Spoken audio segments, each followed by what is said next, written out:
panggilan yang kedua saudara yang kita akan belajar pada siang hari ini, ya, supaya kita hidup menurut rencana Allah. Kita akan melihat saudara di dalam kitab Roma pasalnya yang ke-8. Kita akan lihat ayatnya yang ke-28 hingga ayatnya yang ke-29. Roma pasalnya yang ke-8 ayat 28 hingga ayatnya yang ke-29. Kalau sudah dapat, saya akan membaca ayatnya yang ke-28 dan nanti saudara baca ayatnya yang ke-29.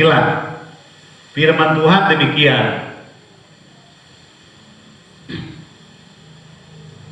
Ayat 28. Kita tahu sekarang bahwa Allah turut bekerja dalam segala sesuatu untuk mendatangkan kebaikan bagi mereka yang mengasihi Dia, yaitu bagi mereka yang terpanggil sesuai dengan rencana Allah. 29.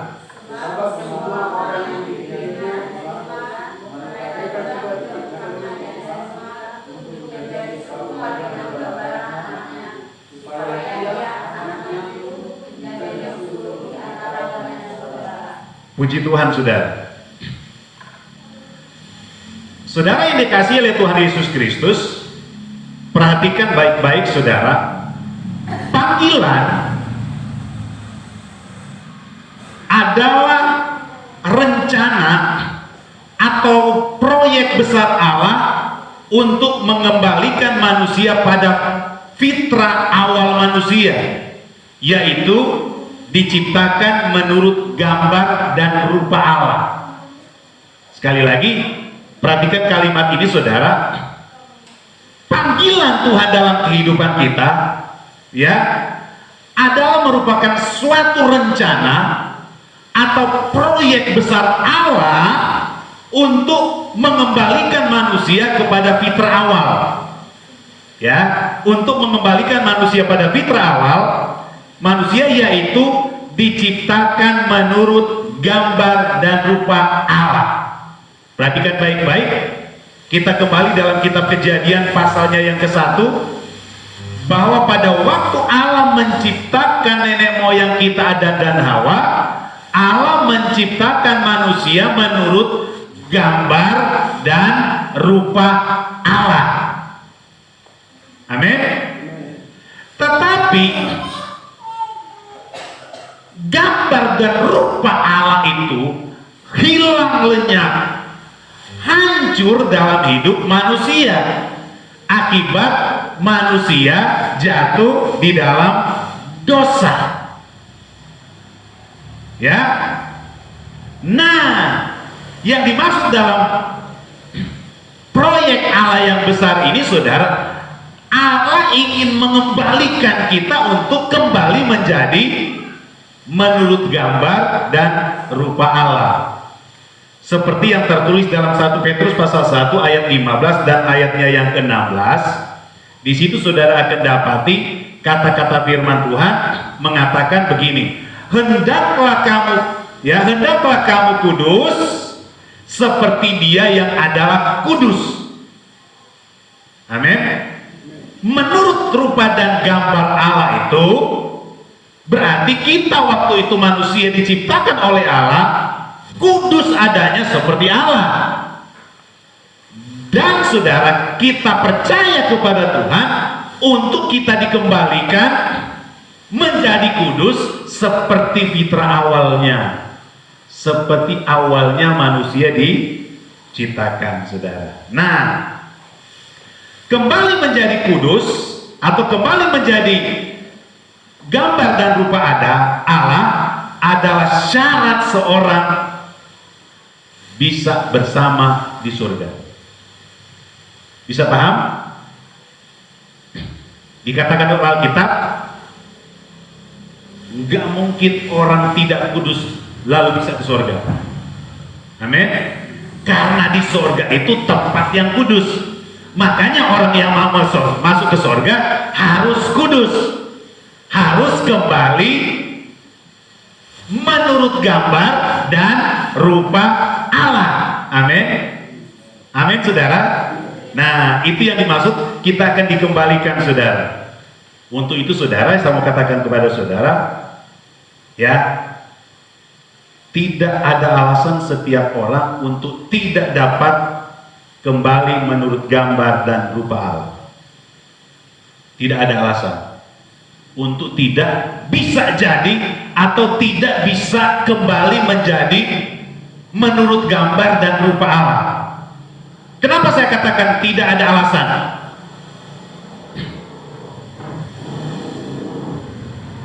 Itulah maksud Yesus jadi manusia.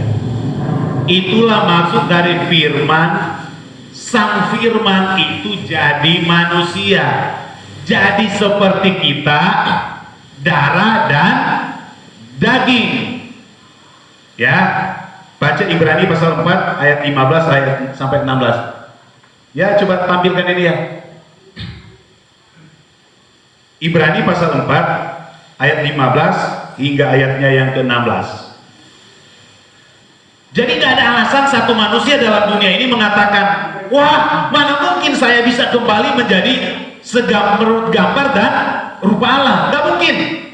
Atau nggak mungkin saya itu bisa jadi sempurna seperti Bapa. Sedangkan Alkitab katakan, sempurnalah kamu seperti Bapa adalah sempurna. Nggak ada alasan.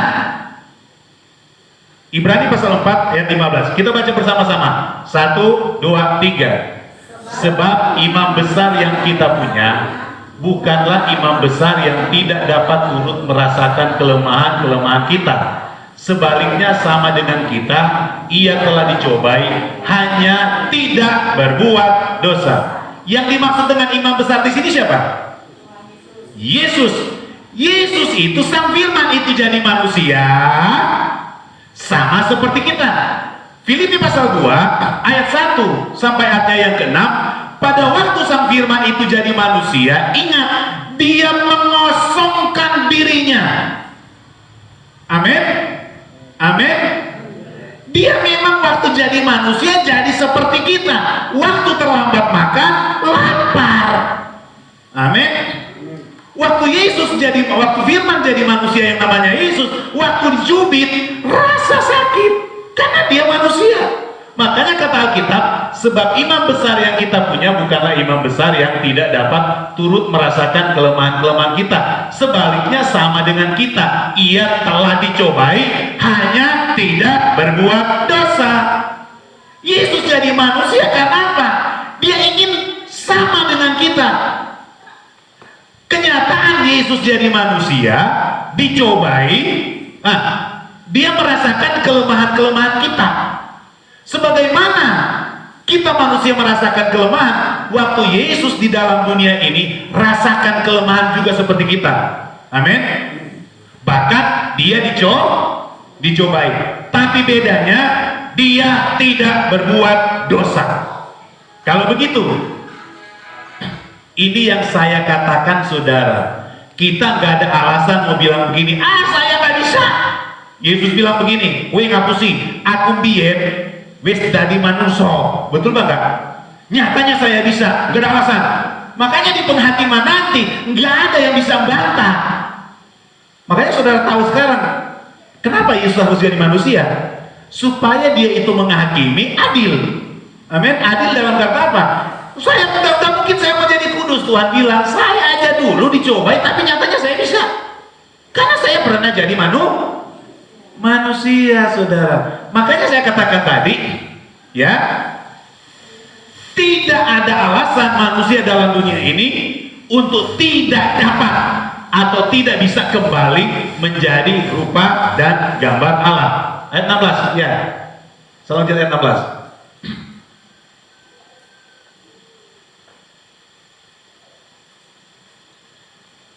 Kita baca sama-sama, 1, 2, 3. Sebab itu, marilah kita dengan penuh keberanian menghampiri takhta kasih Allah, supaya Ia kita menerima rahmat dan menemukan kasih karunia untuk mendapat pertolongan kita pada waktunya.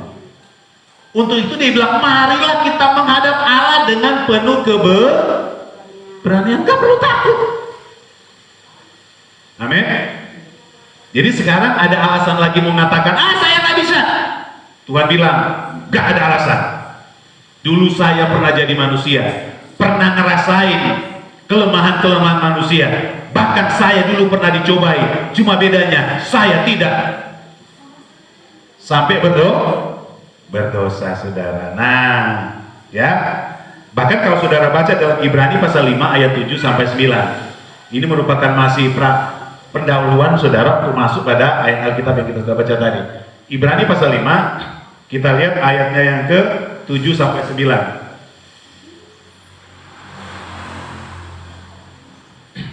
Ibrani pasal 5 ayat 7 sampai 9. Ya, kita baca sama-sama ya, ayat 7 dulu. 1, 2, 3. Dalam hidupnya sebagai manusia, ini siapa ini? Nah, ini menceritakan tentang Yesus.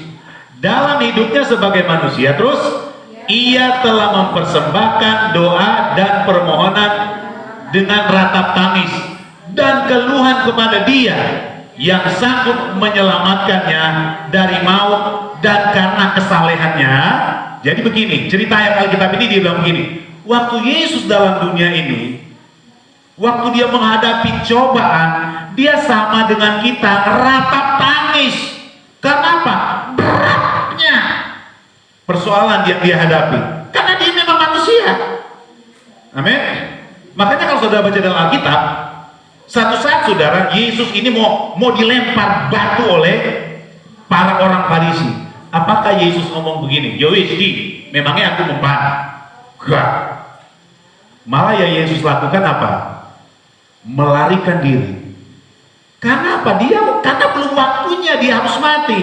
Dia berusaha melarikan diri. Karena apa?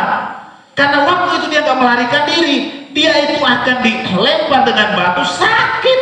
Padahal belum waktunya dia mati, saudara. Itu yang dimaksud mempersembahkan doa dan permohonan dengan ratap tangis. Makanya saudara, kalau saudara ingat waktu Tuhan Yesus waktu di Taman Getsemani, saya sudah sering kali katakan kepada saudara, ya, karena dia tahu malam ini saya akan ditangkap, malam ini saya akan diproses, disalib, ya, sehingga dia menaikkan doa kepada Bapaknya, saudara, sehingga dikatakan oleh kita, keringatnya sampai saudara berubah menjadi cucuran-cucuran darah. Ayat selanjutnya, ya, 8. Dan sekalipun ia adalah anak, perhatikan, dan sekalipun ia adalah anak siapa? Bapa, ya. Terus ia telah belajar menjadi taat dari apa yang telah dideritanya. Dia telah belajar menjadi taat. Jadi Bapa di surga itu saudara nggak pilih kasih, mentang-mentang anak ya wis tak lindungi, enggak, karena dia jadi manusia. Amin.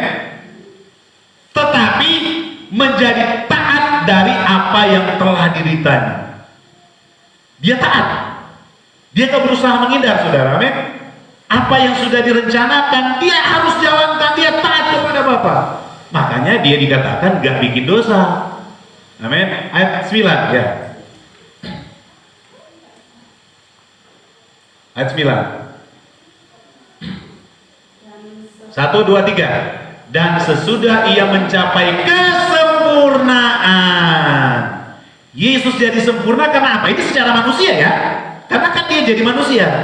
Karena ternyata walaupun dia digoda, walaupun dia mengalami penderitaan, dia taat. Dia nggak bikin dosa. Itu yang dimaksud dengan mencapai kesempurnaan.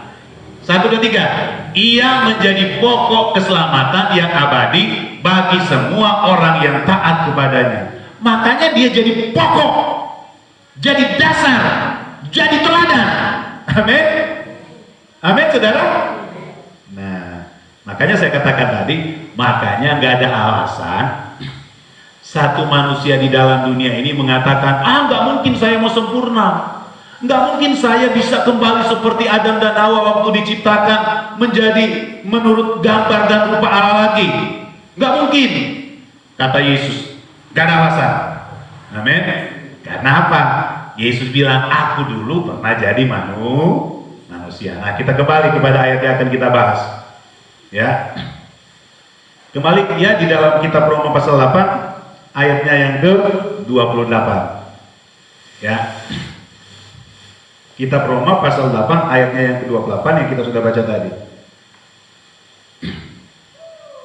Perhatikan baik-baik ini saudara ya. Ya, perhatikan baik-baik, kita baca sama-sama. 1, 2, 3. Kita tahu sekarang bahwa Allah turut bekerja dalam segala sesuatu untuk mendatangkan kebaikan bagi mereka yang mengasihi Dia, yaitu bagi mereka yang terpanggil sesuai dengan rencana Allah. Arti katanya begini saudara. Arti katanya begini. Ayat Alkitab ini saudara. Wah, ya. Perhatikan kalimat yang terakhir, dia bilang begini, ya, yaitu bagi mereka yang terpanggil sesuai dengan rencana Allah. Jadi ternyata Allah itu punya rencana.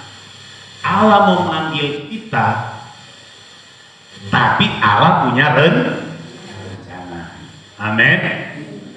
Kalau saudara lihat di dalam terjemahan firman Allah yang hidup, kalau kita terjemahan firman Allah yang hidup, saya akan baca. Perhatikan dengan saksama, dia bilang begini. Dan kita tahu bahwa segala sesuatu yang terjadi atas kita adalah untuk kebaikan kita, jika kita mengasihi Allah dan menyesuaikan diri dengan rencananya. Artinya begini,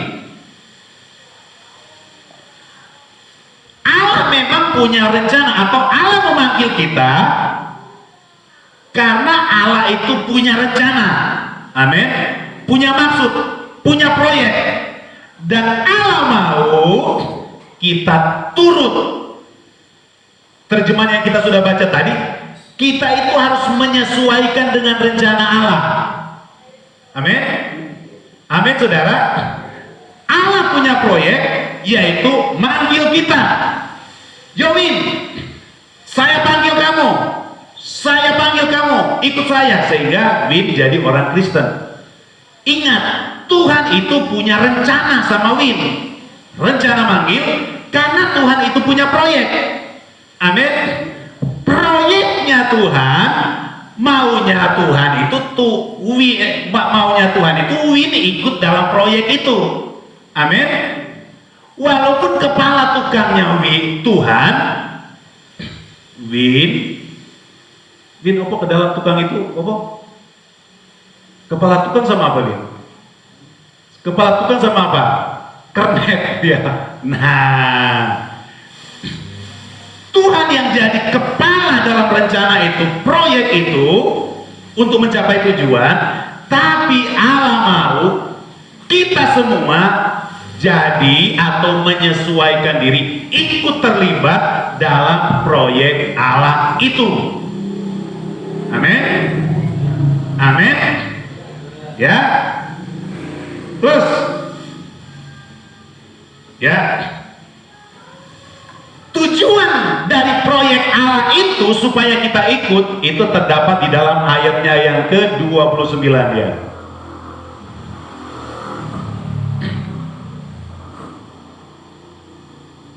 Kita baca sama-sama, 1, 2, 3.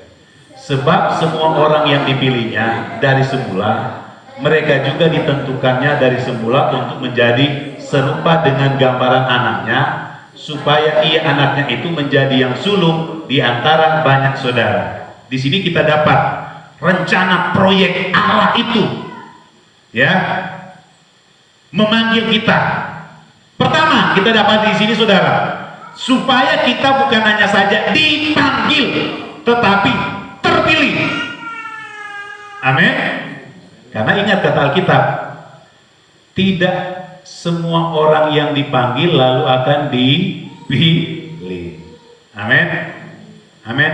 Makanya saya katakan, bukan semua orang yang menjadi Kristen, yang ikut beragama Kristen, lalu dia akan ikut terpilih nanti. Bukan semua. Nah, karena terpilih karena apa? Perhatikan baik-baik. Kita baca selanjutnya. Dari semula mereka juga ditentukannya dari semula untuk menjadi serupa dengan gambaran anaknya. Dipilih, itu proyek Allah, supaya kita itu menjadi serupa dengan gambaran anaknya. Artinya kita kembali menjadi menurut gambar dan rupa Allah. Amin. Menjadi serupa dengan gambaran anaknya. Yesus itu jadi sempurna karena dia tidak berdosa. Ya, makanya kita menjadi orang Kristen harus patokan kita, saudara, arah pandangan mata kita Yesus. Amin. Teladan yang kita harus ikuti Yesus. Walaupun dia jadi manusia, tapi dia buktikan bahwa walaupun dia daging, hidup daging seperti kita, tapi dia bisa menjaga kekudusan Bapa. Amin. Nah, ini proyek besar Allah memanggil kita menjadi orang yang percaya kepadanya. Bukan hanya saja kita itu menjadi terdaftar sebagai salah satu organisasi gereja atau ngaku berKTP Kristen, tapi lebih daripada itu, saudara, supaya kita menyesuaikan diri, kita terlibat, kita ikut masuk dalam proyek Allah itu, yaitu sampai kita menjadi serupa dengan gambaran anaknya. Amin. Serupa dan gambaran anaknya ini bicara apa, saudara? Kita berkarakter seperti Yesus. Bisa paham? Ya, bisa paham? Ya, bukan kita jadi seperti Yesus bisa bangkitkan orang mati, ya kalau memang diberikan kuasa. Tapi dimaksud dalam Alkitab, kalau saudara baca dalam 1 Petrus, di sana dikatakan supaya kita ini, saudara, berkodrat ilahi. Kodrat kita sekarang kan adalah kodrat apa? Yang kita hidupin sekarang adalah kodrat apa? Kodrat daging, kodrat dosa. Amin. Tapi dengan kita itu percaya kepada Yesus, kita dipanggil oleh Tuhan supaya kita, saudara, masuk dalam proyek Allah ini, kita ikut terlibat, ya, dan pada akhirnya kita menjadi serupa dengan gambaran anaknya, saudara. Amin. Jadi yang saya mau garis bawahi dalam Roma pasal 8 ayat 29, kembali ayat 28, kembali ayat 28 ya. Kembali ayat yang ke-28. Kita tahu sekarang bahwa Allah turut bekerja dalam segala sesuatu untuk mendatangkan kebaikan bagi mereka yang mengasihi Dia, yaitu bagi mereka yang terpanggil sesuai dengan rencana Allah. Allah mau kita ikut dalam rencananya. Bisa paham kan? Ikut dalam proyek Allah itu, saudara. Baik proyek dalam hidup kita untuk diri kita sendiri, berarti kita robah karakter kita menjadi seperti karakter Yesus. Maupun kita ikut terlibat, ya, menjadikan orang lain itu berkarakter seperti Yesus. Amin. Terhadap diri sendiri kita robah, ikut proyeknya Tuhan, bahkan kita juga ikut terlibat untuk, saudara, apa? Ya, menjadikan orang lain di sekitar kita, mereka juga, saudara, ikut proyek Tuhan menjadi serupa dengan gambaran anaknya.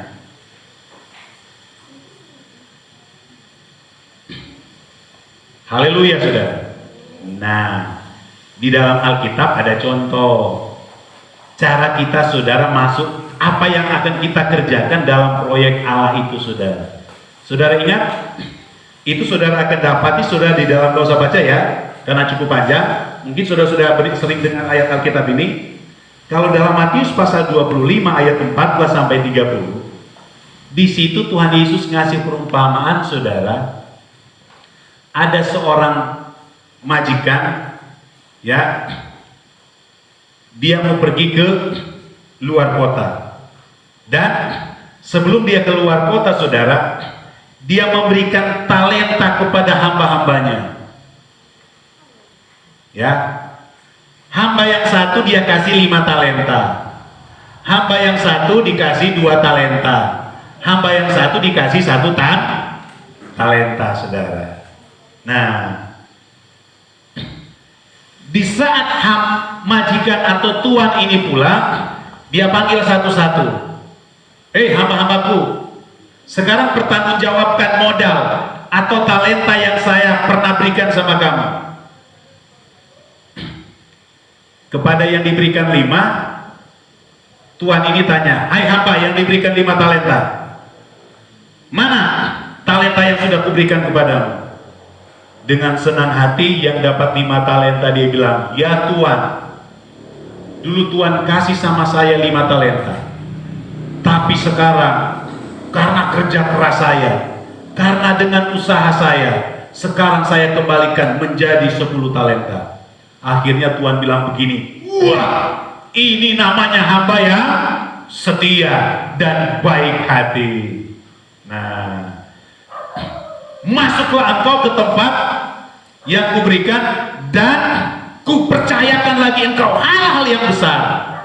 Dipanggil lagi, ya, yang dikasih 2 talenta, yang dapat 2 talenta, sini kamu. Mana pertanggungjawaban 2 talenta yang saya sudah berikan kepadamu? Dengan senang hati yang dapat 2 talenta dia bilang lagi, ya Tuhan, nih 2 talenta aku sudah gandakan sehingga sudah, ya, menjadi 4 talenta. Ya, wah, majikan lagi nih bilang, ini hamba yang hebat. Akhirnya dipanggil yang dikasih 1 talenta. Nih yang 1 talenta, sini kamu. Apa yang nerima 1 talenta? Ya Tuhan, ya Tuhan, aku tahu engkau bengis. Nah, dia ngomong macam-macam. Makanya karena aku takut talenta ini nanti habis, tak gali lubang, lalu tak simpan talenta itu dalam tanah. Sehingga nih Tuhan, saking bangganya dia merasa bahwa talenta itu enggak habis, tapi tetap 1. Saking bangganya dia, bahwa dia enggak apa-apa, enggak sampai rugi dia. Dia anggap itu baik di mata tuannya. Tapi apa yang terjadi? Tuannya bilang, kamu ini hamba yang jahat. Sebenarnya kalau kamu gak terima talenta itu, saya sudah berikan sama orang lain, sebenarnya sudah menghasilkan mungkin 2 kali lipat. Tapi kenapa kamu terima? Artinya yang Tuhan mau katakan kepada saudara begini, Tuhan itu saudara adil, karena dia yang ciptakan kita. Masing-masing kepada kita diberikan kepercayaan talenta yang berbeda-beda. Amin. Tuntutan Tuhan kepada saya sebagai seorang hamba Tuhan lebih besar daripada saudara, karena tugas saya ngajar. Amin. Amin. Jadi tuntutan yang Tuhan minta sama kami, para hamba Tuhan, kamu lebih besar talenta yang kami serahkan, kami berikan. Jadi kekudusan kamu harus 10 kali lipat. Amin. Yang kamu perbuat harus 10 kali lipat. Kepada saudara juga jemaat, memang masing-masing Tuhan sudah berikan talenta. Ada mungkin kepada saudara Tuhan kasih talenta kepintaran. Amin. Kepintaran apa saudara? Memberikan usul kepada, saya kasih contoh untuk kemajuan pekerjaan Tuhan, ya, pendeta maunya begini, maunya begini, mau begini, tapi menurut firman Tuhan. Amin saudara. Ada mungkin yang Tuhan kasih talenta mungkin seperti Win, nukang. Amin. Tapi bagaimana keahlian, kemahiran dari Win itu, saya mau katakan saudara, untuk dia juga pakai itu untuk kemuliaan Tuhan. Ada mungkin orang yang Tuhan percayakan kekayaan. Amin. Tapi ingat, talenta kepercayaan Tuhan berikan kepadanya. Ingat, Tuhan mau, Tuhan berikan banyak, tapi Tuhan tuntut banyak. Ada orang yang mungkin mungkin Tuhan gak percayakan apa-apa. Jangan berkata, aku ora iso, saya gak bisa. Jangan. Amin. Karena jangan jadi seperti yang dapat 1 talenta tadi, saudara. Amin. Jangan pernah takut, jangan pernah minder. Inilah proyek Allah. Amin. Simpulnya, saudara, dimanapun kita berada, ingat, saudara dipercayakan di Tugurejo, keluarga Win, keluarga Patugiran dipercayakan di tengah-tengah Kalisari, keluarga Pasijabat saudara dipercayakan Tuhan di Darirejo, dan keluarga yang baik dipercayakan di Banjarnegara, atau secara umum kita dipercayakan di wilayah Tanggamus ini, saudara. Kita harus jadi berkat. Itu maksudnya, saudara. Dengan talenta kita gali talenta kita, saudara. Kemampuan saya apa sih? Mungkin seperti Ida, cuman bisa mungkin bantu ngasih seragam sama ibu-ibu. Wah, itu hal yang luar biasa, betul nggak? Ya? Ini saya kasih contoh, saudara. Ya, bukan memamerkan ya daya, bukan memamerkan, bukan. Tapi itulah cara kita, saudara. Amin. Amin, saudara. Yang pasti, saudara, namanya nama Tuhan yang dimuliakan. Pada masing-masing kita, makanya saya seringkali ajarkan kepada saudara. Seringkali saya ajarkan kepada saudara. Ya. Berilah yang terbaik kepada Tuhan. Pengertian kata memberi bukan hanya harta. Amin. Tapi pikiran kita pakai semua. Bagaimana untuk pekerjaan Tuhan lebih maju? Bagaimana kemampuan kita, saudara, bisa menjangkau jiwa-jiwa yang lain, saudara, supaya mereka percaya kepada Tuhan. Itulah proyek Allah, saudara. Haleluya. Karena dengan pekerjaan Tuhan semakin besar, dunia semakin bilang, ternyata orang Kristen ini. Amin. Amin, saudara. Walaupun memang bukan kita, saudara, yang memanggil mereka, Tuhanlah yang memanggil mereka. Kita cuma, saudara, memberikan teladan, seperti Yesus memberikan teladan kepada kita, saudara.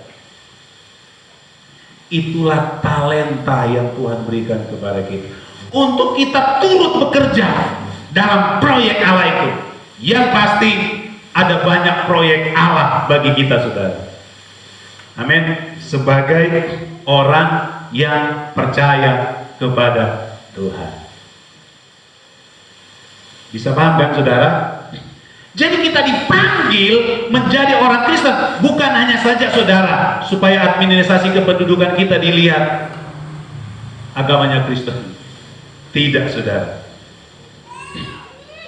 Ya, tapi seperti yang Yesus katakan, hendaklah kamu menjadi garam, hendaklah kamu menjadi terang, saudara. Haleluya. Ya, terus perhatikan baik-baik. Ini yang terakhir. Dan untuk mencapai proyek Allah itu, ingat, karena Tuhan mau kita terlibat, minimal mungkin jadi kernet, ya Win, ya. Ya, minimal mungkin jadi kernet. Ya. Tuhan akan gunakan macam-macam, saudara, macam cara, saudara, biar kita, saudara, menjadi serupa dan segambar dengan Allah. Perhatikan kalimat yang pertama. Kalimat pertama dalam ayat 28 ini. 1, 2, 3. 1, 2, 3, baca ya.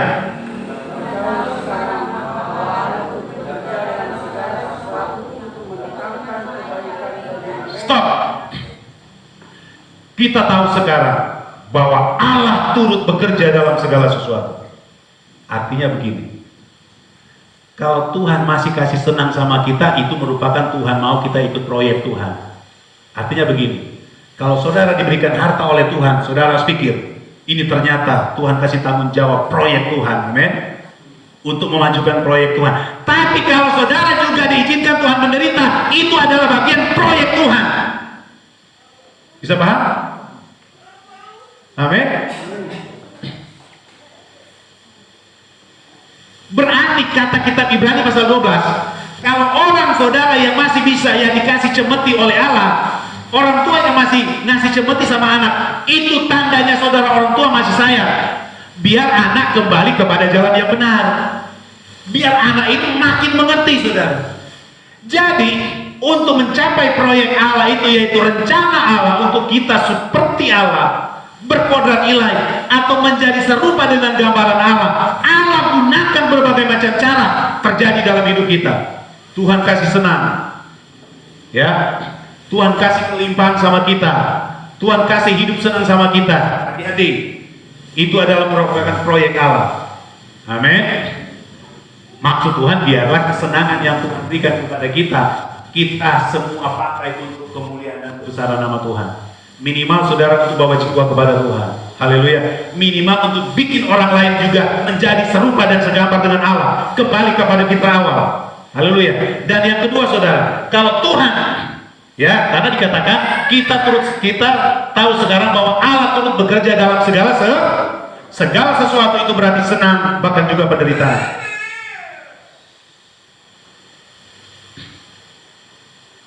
Allah gunakan mungkin hal yang tidak enak, tapi satu tujuan Tuhan. Amin. Supaya kita makin terlibat di dalam proyek Allah itu, saudara. Haleluya, saudara.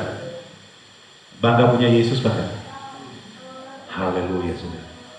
Jadi kalau kita memahami itu, saudara, apapun yang terjadi sama kita, saudara, wow, saya senang Tuhan. Ternyata Tuhan mau libatkan saya dalam proyek Allah, saudara. Ya, paling tidak saudara, proyek Allah pada diri saya sendiri supaya saya menjadi serupa dan segambar dengan Allah. Dan proyek mungkin yang lain, saudara, supaya orang lain, saudara, mereka menjadi serupa dan segambar dengan Allah. Kita, Tuhan mau ikut terlibat. Bukan berarti Tuhan itu gak bisa jalan sendiri. Di alam Maha Kuasa, betul Bapak? Tapi kan Allah mau kita itu bersama-sama dengan Dia, saudara. Kita ambil bagian dalam proyek Allah itu, saudara, yaitu menjadikan kita, ya, menjadi gambaran anaknya. Makanya itu tujuan Sang Firman jadi manusia, dan Dia buktikan kepada kita, hei, saya pernah jadi manusia, kamu juga bisa. Amin. Kamu juga bisa sempurna seperti saya. Kamu juga bisa nggak jatuh di dalam dosa. Kamu juga bisa melakukan hal-hal yang luar biasa, saudara. Amin. Untuk kemuliaan dan keagungan Tuhan.